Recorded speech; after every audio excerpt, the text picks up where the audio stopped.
En raison d'une déchirure, il y a un manque au premier plan de cette image ancienne. Je vais réparer ce manque avec l'outil tampon de duplication de la palette des outils. Dans un premier temps, je vais dupliquer le calque d'arrière-plan en allant dans la fenêtre des calques et en cliquant sur le bouton droit de la souris, dupliquer le calque. Ce qui me permettra d'avoir un calque corrigé au-dessus du calque original. Je vais ensuite dans le navigateur, agrandir l'image pour mieux voir la zone à réparer. On voit bien ici la déchirure. Cette déchirure affecte une barrière dont une des caractéristiques est d'être périodique. Je vais utiliser cette périodicité pour pouvoir réparer la barrière. Je prends le tampon de duplication. Je choisis un point de référence, par exemple ce croisillon. J'appuie sur CTRL. Je clique et maintenant cette zone-ci est mémorisée.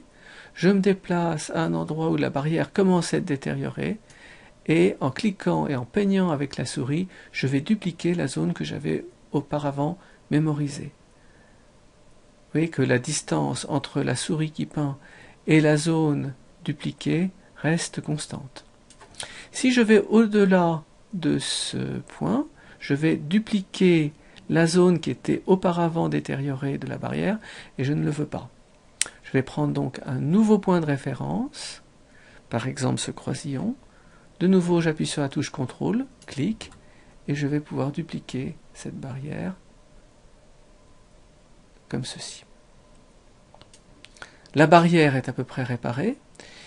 Il me reste deux morceaux de personnages, ce qui est un petit peu incongru, donc je vais les éliminer en dupliquant le trottoir, ici, CTRL-clic, je me déplace, et je reconstitue le trottoir à la place où la personne se trouvait.